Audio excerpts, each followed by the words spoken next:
Welcome to the History Stories podcast, Get ready for another incredible historic road trip. where we unearth the wildest and most captivating tales straight from history books and uncovered sources. This week, This week, we're diving deep. we're diving deep into a truly bizarre and unsettling event. The Dancing Plague of 1518 in Strasbourg. The Dancing Plague of 1518 in Strasbourg. Imagine, if you will, a sweltering summer in a busy 16th century city. Ooh, yeah.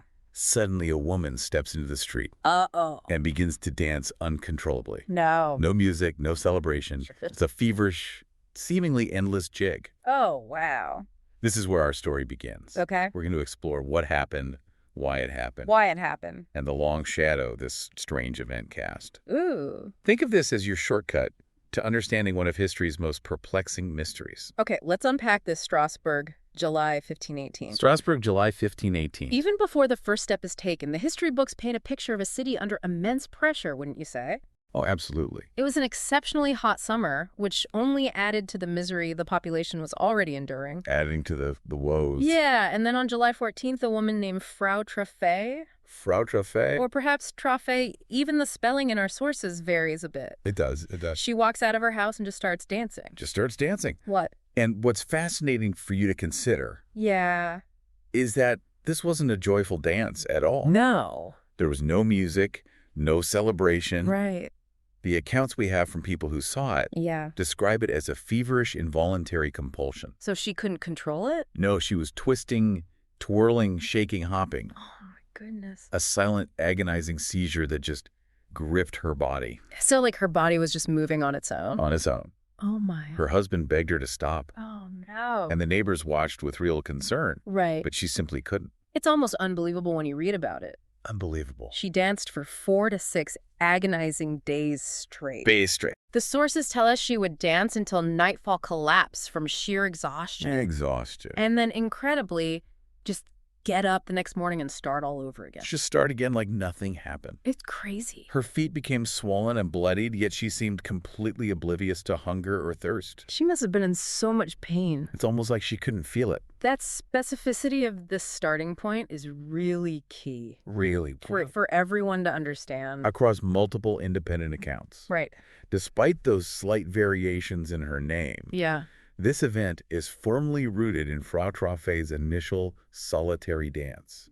So this wasn't some vague piece of folklore. Not at all. This had a very distinct beginning. Distinct beginning. And in a city already saturated with anxiety. Oh, absolutely. Due to the hardships of the time, this prolonged, uncontrollable display in the oppressive summer heat. Must have been profoundly unsettling. I can't even imagine. A real focal point for everyone's underlying fears. It's like watching a horror movie unfold in real life. Real life. And it didn't remain a solitary spectacle for long, did it? No, it didn't. Here's where it gets really interesting. Really interesting. Within a week, around 36 other people started doing the exact same thing. Oh, yeah, mimicking her movements. Mimicking her movements, it spread incredibly rapidly through the city. Like wildfire. It's so strange. Indeed. By August, a full-blown epidemic of this bizarre dancing had gripped Strasbourg. A full-blown epidemic. Now the estimates of just how many people were affected. Vary quite a bit. They vary quite a bit in the historical record. From around 50 up to a staggering 400 individuals. 400 people dancing like that. It's hard to fathom. What really stands out Stands out. is that this wasn't confined to one particular type of person. No, not at all. Men, women, and children, people from all walks of life. All walks of life. Hawkers, porters, beggars, pilgrims. Pilgrims. Even priests and nuns. Even priests and nuns. We're all caught up in this relentless, involuntary motion. It's as if some unseen force had taken hold of them. Just imagine the scene for a moment. Day and night. Day and night, people just dancing uncontrollably in the public squares and streets. In the streets? The history books suggest that the wide range in the number of people affected. Probably just reflects the sheer chaos of the time. The chaos of the time and how incredibly difficult it would have been to keep accurate records. Absolutely, record keeping would have been a nightmare. But even the lower estimates paint a picture of a major public health crisis A major crisis. that essentially paralyzed the city. The city was in disarray. And the fact that it affected such a diverse cross-section of society. Is a really crucial point. A really crucial point. It strongly argues against the idea Mhm. that this was some kind of coordinated religious cult or sect, Oh, interesting. engaging in ecstatic rituals. Right. Instead, it powerfully suggests a widespread vulnerability within the community. A shared psychological fragility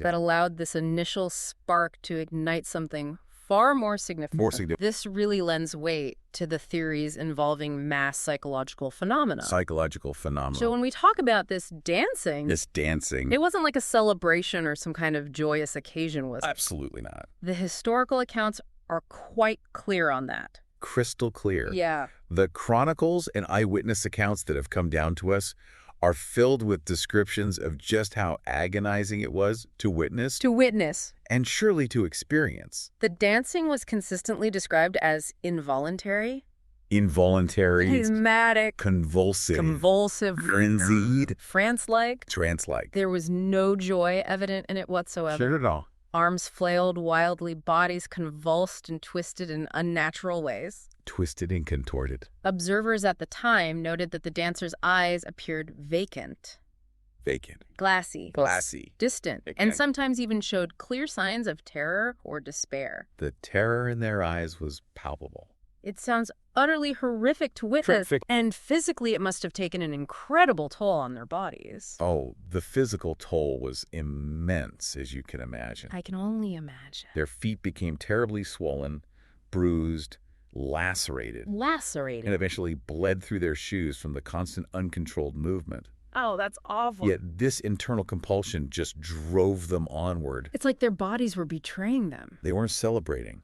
They were crying out for help, writhing in pain. Oh, gosh.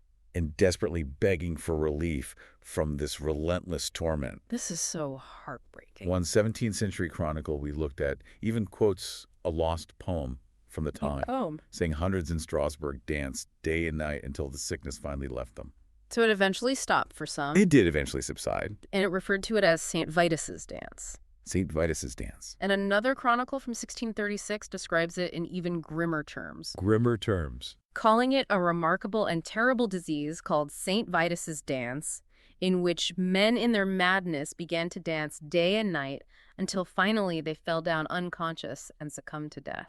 That paints a truly grim picture. It does indeed. Physician Johannes Geiler, who actually examined Frau Troffea quite early on in this event. He examined her? He reportedly said that she danced as if she were possessed by some external force, her eyes showing clear terror while her limbs utterly refused to obey her desperate pleas for them to stop. So he saw it firsthand. He was a witness to her torment. Wow. And Sebastian Brandt, a very prominent humanist of the time, even recounted witnessing a woman dance until her shoes were completely soaked in blood. And tragically, when she finally died, someone else immediately seemed to take her place. As if this terrifying madness could somehow be transferred from one person to the next. It's like something out of a nightmare. A nightmare come to life. We even have an account from a merchant named Christoph Heidenreich, who described the whole city as being under this oppressive cloud of dread. A city consumed by fear. With mothers actually resorting to tying their children to their beds. Desperate measures. Terrified that they too would be seized by this uncontrollable urge to dance. A very real and present fear. These first-hand descriptions really hammer home that this was absolutely not some kind of voluntary celebration or a form of social protest. Absolutely not. It was a truly involuntary affliction that caused immense suffering to those who were caught in its grip. And what's particularly insightful is how these historical descriptions actually align with our modern understanding of what are known as dissociative states. The dissociative state. Which we now know can be triggered by periods of extreme and prolonged stress. So the stress could actually be causing this physical reaction. The mind and body are more interconnected than we sometimes realize. This really lends strong support to the mass psychogenic illness theories. Where individuals appeared to be trapped within their own bodies, forced into this grotesque and seemingly endless dance against their will. So this went on for weeks, as the sources tell us. Weeks of relentless torment. What was the eventual outcome for these people? Did they just eventually stop dancing? The relentless and involuntary physical exertion eventually led to widespread collapse from sheer exhaustion, severe dehydration. Oh, no. And even starvation in some cases. Starvation? People were so consumed by the compulsion to dance that they neglected their basic needs. That's terrifying. Now, here's a point where the historical record becomes a little less clear. Okay. Later accounts written sometime after the actual events do claim quite significant death tolls. Significant death tolls. With some even reporting around 15 people dying every single day, potentially leading to over 100 fatalities in total. That's a horrifying number to consider. It certainly is, however, and this is a really crucial point. What's that? The contemporary sources that we have directly from Strasbourg itself. From the time it was happening. Things like the official city council notes and local chronicles that were written down at the time all of this was happening make absolutely no mention of any fatalities directly linked to the dancing plague. So the records from the time don't mention any deaths? Not specifically from the dancing itself. That's interesting. The claims of deaths seem to only appear in chronicles that were written decades or even centuries later. So the widely reported high death tolls might actually be exaggerations that grew over time. That's certainly a very strong possibility. I see. While the sheer physical ordeal that these people endured makes some deaths plausible due to exhaustion or related complications. Right. The distinct lack of contemporary evidence specifically mentioning fatalities directly attributed to the dancing strongly suggests that the higher numbers we often see quoted might be later embellishments. Maybe people just assumed that many must have died because it was so intense. Perhaps they reflected the overall horror and collective trauma that the event imprinted on the city's memory. The story becoming more dramatic in the retelling. As often happens with historical events, the story may have become more dramatic and deadly in the retelling across generations. And how did this bizarre episode finally come to an end according to our sources? The strange epidemic finally began to subside in the early part of September in 1518. The resolution is very often linked in the historical accounts to the actions taken by the authorities. So the authorities stepped in. Who decided to transport the remaining severely afflicted dancers to a well-known shrine dedicated to Saint Vitus. To Saint Vitus? Located near the town of Severn. So they were taking them to a place associated with the saint they believed was causing this? The belief was that they needed to go to this holy site to pray for absolution. To ask for forgiveness. And hopefully a miraculous healing from what they perceived as a divine curse. St. Vitus again. So this religious intervention seemed to have a positive effect, at least in terms of stopping the dancing. The fact that the plague seemed to resolve relatively soon after this very public religious intervention, which was explicitly aimed at addressing what they believed was the supernatural cause. The wrath and curse of St. Vitus really does lend further weight to the psychological interpretations of the event. It's like their belief in the curse was somehow contributing to it. It strongly suggests that the cure in this instance involved addressing the underlying belief system and the intense psychological distress of the community. Instead of treating a physical ailment. Rather than treating a physical ailment with conventional medicine. But those lingering questions about the true number of deaths, they really do remain one of the enduring enigmas of this whole strange episode. An enigma wrapped in a mystery. To really get a good handle on this for yourself, we need to step back and consider the broader context, right? Absolutely. Context is key. What was the city of Strasbourg actually like in the year 1518? It's crucial for you to understand that Strasbourg wasn't some peaceful, prosperous city where this bizarre event suddenly erupted out of nowhere. The historical sources paint a very different picture. A community that was really teetering on the very brink of collapse, constantly under siege from widespread misery and a palpable sense of fear. So things were already bad. The early part of the 16th century was a difficult period in general across Europe. Right. But the years immediately leading up to 1518 were particularly brutal for the people living in Strasbourg and the surrounding region of Alsace. What specific kinds of hardships were they facing at that time? The chroniclers of the era describe a truly devastating succession of terrible events. They record multiple consecutive years of failed harvests, 3 years in a row, in fact. 3 years in a row. Due to extreme and unpredictable weather patterns, including periods of both intense heat and bitter cold. So their crops were failing. Their crops were failing. That must have been devastating. This, as you can imagine, led to a devastating famine across the region. People must have been going hungry. The price of staple grains skyrocketed, pushing huge numbers of ordinary people into a state of extreme and desperate poverty. It must have felt like the world was against them. It reportedly became so severe that even the official channels of aid and support for the poor were essentially cut off. So there was no safety net. One contemporary chronicler simply referred to the year 1517 as the bad year, which really speaks volumes about the level of suffering. The bad year that says it all. And that wasn't the full extent of their troubles. There was more. Disease was also rampant throughout the population. Disease. Long-standing threats like the bubonic plague and leprosy were still present, and a constant source of fear. Those were terrifying diseases. But there was also a terrifying new disease, syphilis. Syphilis. Which had recently arrived in Europe and was spreading rapidly, adding yet another layer of intense fear and suffering. It seemed like there was no escape. Smallpox and a mysterious illness known as the English sweat were also taking a significant toll on people's health. So many different diseases to contend with.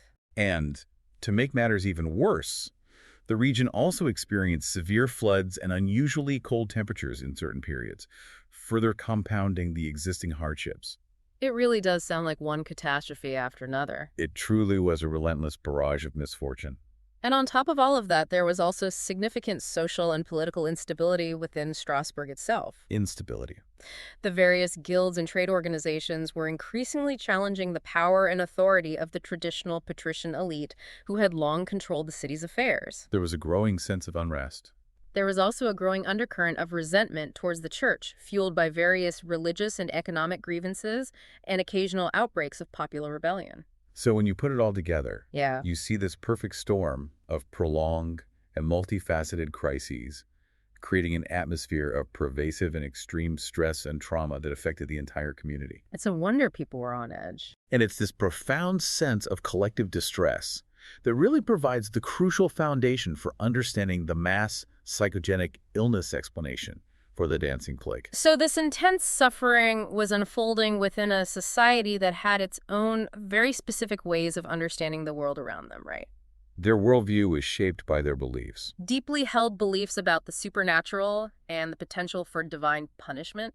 The dominant worldview in the early 16th century was still very deeply rooted in supernaturalism. Supernaturalism. Misfortune, disease, and any kind of bizarre or inexplicable occurrence were very often interpreted through the lens of divine punishment for sins. Divine punishment. The malevolent influence of demons, or the result of specific curses being placed upon individuals or communities. So they would see these events as signs from God. Fiery preachers and religious leaders often reinforced these beliefs from the pulpit, frequently linking the widespread misery to the perceived sinfulness of the populace. That must have added to the fear and anxiety. And St. Vitus himself played a very specific and significant role in these local beliefs, didn't he? Yes, let's talk about St. Vitus. In Strasbourg and the surrounding Rhine region, there was the particularly strong and deeply ingrained local fear and reverence surrounding St. Vitus. So this wasn't just any saint. Now, somewhat paradoxically, Okay. he was also known as the patron saint of dancers and entertainers. The patron saint of dancers, but he's also associated with this uncontrollable dancing plague. But he was also widely believed to possess this terrifying power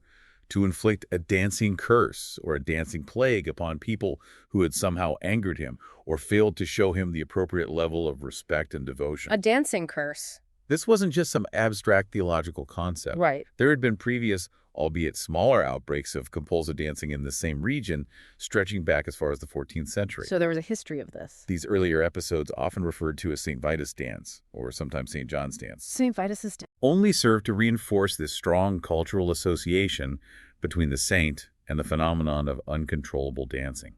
So when Frau Troffea suddenly began to dance, this existing local superstition provided a readily available and culturally resonant explanation for what was happening, didn't it? When people who were already living under immense psychological strain began to exhibit these strange and uncontrollable movements, Yeah.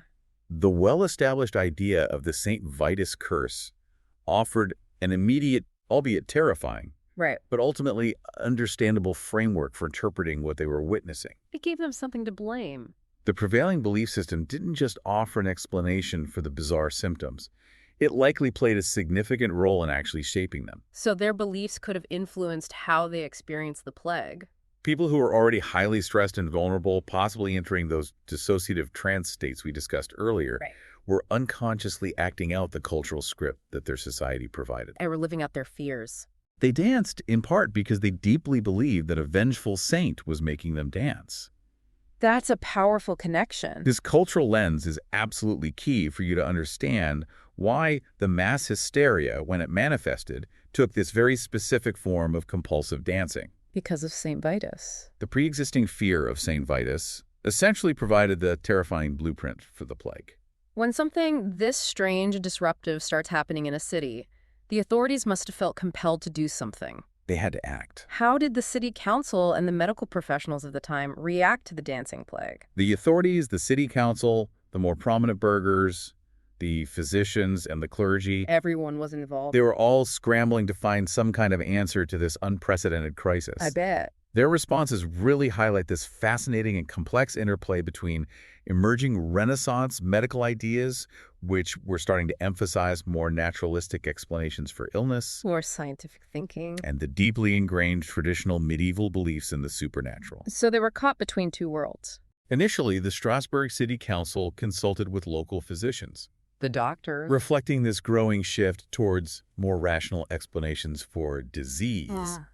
The doctors largely ruled out astrological influences or purely supernatural causes as the primary drivers of the dancing, So they were looking for a natural explanation. instead drawing on the ancient Greek medical theories of Galen that were still influential at the time. Galen. They diagnosed it as a natural disease resulting from an excess of hot blood within the body. Hot blood. This theory suggested that perhaps the brain was somehow overheating, leading to these erratic movements. Interesting. Interestingly, some church officials even initially suggested trying natural remedies alongside prayer. So even the church was open to some non-religious solutions. It was a time of transition. And their prescribed cure, based on this hot blood theory, was more dancing. More dancing. That sounds completely counterintuitive to us today. It certainly does. But based on this prevailing idea of hot blood, and perhaps drawing on some historical precedents from earlier, less severe outbreaks of compulsive dancing, their logic was that the afflicted individuals needed to literally dance the excess hot blood and the associated fever out of their system through vigorous physical movement. So they thought they could sweat it out. So incredibly, the city authorities actually dedicated public resources to facilitate this. Wow. Guild halls and the main grain market were cleared out to provide large open spaces for the affected people to dance. They were making space for the dancing. They even went as far as constructing large wooden stages in prominent public locations, essentially putting the dancers on public display. Oh my goodness. To further encourage this supposed cure, they hired dozens of musicians to play loud and relentless music around the clock. They added music. The idea being that the lively tunes would help to keep the dancers moving and expelling the bad humors. So they thought they were helping. Some accounts even mention the authorities hiring healthy individuals described as strong men to physically help keep the exhausted, afflicted dancers moving when they began to flag. That sounds like it would have actually made things even worse for everyone involved. And it very likely did, instead of providing any kind of therapeutic benefit. Right. This public spectacle and the official endorsement of the dancing as a form of treatment probably ended up amplifying the psychological contagion. It's like they were encouraging the spread of the plague. For individuals who were already highly stressed and perhaps on the verge of succumbing to the mass hysteria, Right. seeing the authorities treat this bizarre behavior as some kind of legitimate, albeit strange, medical condition and witnessing increasing numbers of people dancing publicly likely served to further reinforce the belief in the phenomenon and trigger the same involuntary compulsion in other vulnerable members of the community. Though backfired. And a tragic irony, the very cure they prescribed likely acted as a catalyst, making the epidemic even more widespread and entrenched. So they eventually realized that their initial medical approach wasn't working. They did indeed. The city council eventually recognized the complete failure of their initial strategy They had to change course. and dramatically reverse course. They ordered the immediate dismantling of the public stages, and all public dancing and music were strictly forbidden. No more dancing. Having tried and failed with what they perceived as a more modern medical explanation and its associated treatment, Right. they retreated back to the more familiar and deeply ingrained framework of supernaturalism and religious intervention. Back to religion. They publicly attributed the plague to the wrath of St. Vitus brought on by the collective sins of the populace. They blamed the people's sins. The final act of their response was the organized transport of the most severely afflicted dancers on a pilgrimage to the shrine of St. Vitus near Severn. Back to St. Vitus. Once there, priests performed a series of elaborate religious rituals, including prayers, burning incense, anointing the dancers with consecrated oil, and even placing small crosses and special red shoes sprinkled with holy water on the dancers' feet, before leading them in processions around statues of the saint. That shift back to religious intervention really highlights the historical period, doesn't it? This fascinating straddling of these two very different ways of understanding the world. This clash between science and religion. This oscillation between what they thought was rational medical reasoning based on the humoral theory and the deeply ingrained reliance on traditional faith healing really illustrates Strasbourg's position at this pivotal moment in history, caught between the medieval and early modern worldviews, desperately trying to make sense of something that defied easy explanation from either perspective. For centuries now, people have been trying to figure out what really caused the dancing plague. It's a mystery that continues to fascinate. What are some of the main theories that have been proposed by historians and researchers? The dancing plague of 1518 has indeed perplexed observers for centuries, leading to a wide and fascinating range of theories attempting to explain this truly bizarre phenomenon. One of the most persistent, and one that initially sounds quite scientific and compelling, is the theory of ergotism. Ergotism. Which is often referred to as poison bread. Poison bread ergotism. Can you explain what that is for us? Certainly. Okay. Ergotism is a type of food poisoning that results from eating rye grain that has been contaminated with a fungus called Claviceps purpurea. A fungus? This particular fungus produces a variety of psychoactive chemicals, some of which are actually chemically related to the well-known hallucinogenic drug, LSD. LSD. Wow. Ergot poisoning was a known condition historically. So it was something they were aware of. Sometimes referred to as St. Anthony's fire, due to the burning sensations it could cause. St. Anthony's fire. And its symptoms can include a rather disturbing array of neurological and physical effects, such as delirium, vivid hallucinations, painful muscle spasms, and convulsions. Those are some pretty serious symptoms. So when you first hear about it, it seems to offer a rather plausible explanation for the dancing plague. It does. A biological agent causing bizarre neurological symptoms in a group of people who likely shared a common food source, namely rye bread, which was a staple of their diet. It makes sense that they would have all been eating rye bread. That definitely sounds like it could fit the bill on the surface. It does. But our sources suggest that when you delve deeper, this theory might not be the complete picture. That's absolutely correct. While the ergotism theory has held considerable sway over time, when you examine the historical accounts more closely, particularly through the lens of modern historical and medical research, such as the work of historian John Waller, it really begins to break down as the primary explanation for what happened in Strasbourg in 1518. So there are problems with the theory. There are several key issues that undermine its validity as the sole or even main cause. Okay. First and foremost, the specific symptoms of ergotism don't perfectly align with what was described during the dancing plague.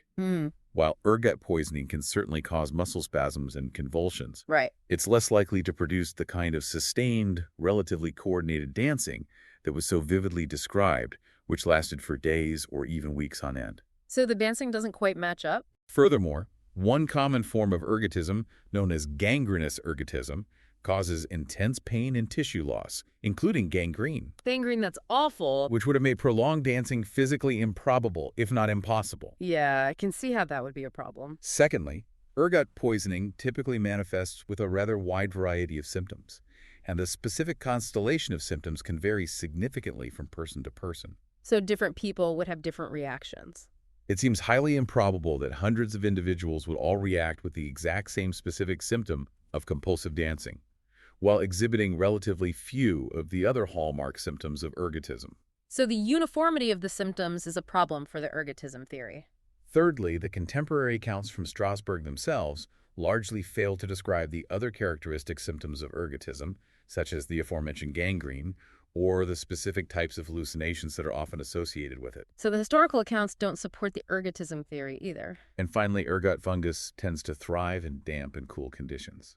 Damp and cool. But while the summer of 1518 was undoubtedly hot, we lack specific meteorological data to confirm the widespread presence of the ideal conditions for a significant ergot contamination of the rye crop in that particular year. So we can't be sure if the conditions were right for ergot to be a problem. Moreover, Similar episodes of mass dancing mania have occurred in other historical periods and in different geographical locations where the prevalence of rye consumption or the specific weather patterns conducive to ergot contamination were quite different. So ergotism can't explain all the cases. So while ergot poisoning might have potentially affected a few individuals or perhaps exacerbated existing conditions, it's highly unlikely to be the single or primary cause of the widespread dancing plague. That brings us back to the psychological explanations that you mentioned earlier, right? The explanation that is most widely accepted today by historians and medical experts who have studied this event, Yeah. and the work of John Waller has been particularly influential in establishing this view, Okay.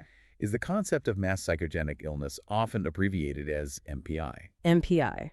You might have also encountered this phenomenon referred to in older texts as mass hysteria. Mass hysteria. I've heard of that. The fundamental idea behind MPI is that when a large group of people experiences a period of extreme and prolonged psychological distress, Extreme stress. this distress can, under certain circumstances, manifest itself in the form of real physical symptoms. So the mind affects the body. These symptoms can then spread rapidly throughout the affected group through a process of social contagion, even when there is no underlying organic or infectious cause for the physical manifestations. It's like a social epidemic. So in the context of the dancing plague, how does this theory of mass psychogenic illness actually work? How does it work?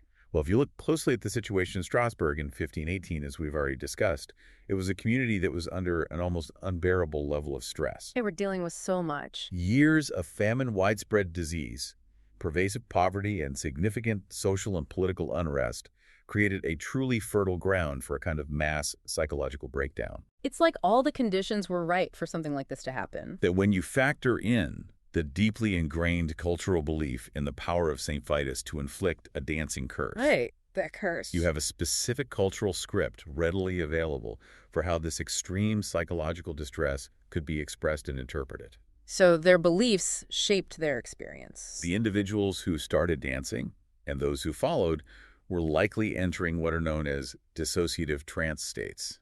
Dissociative trance states. These are recognized psychological responses to overwhelming trauma and stress, Okay. where individuals can experience a temporary detachment from their conscious awareness and control over their own bodies. They lose control of their bodies. In these states, people can lose conscious control over their movements, experience altered perceptions of pain and exhaustion,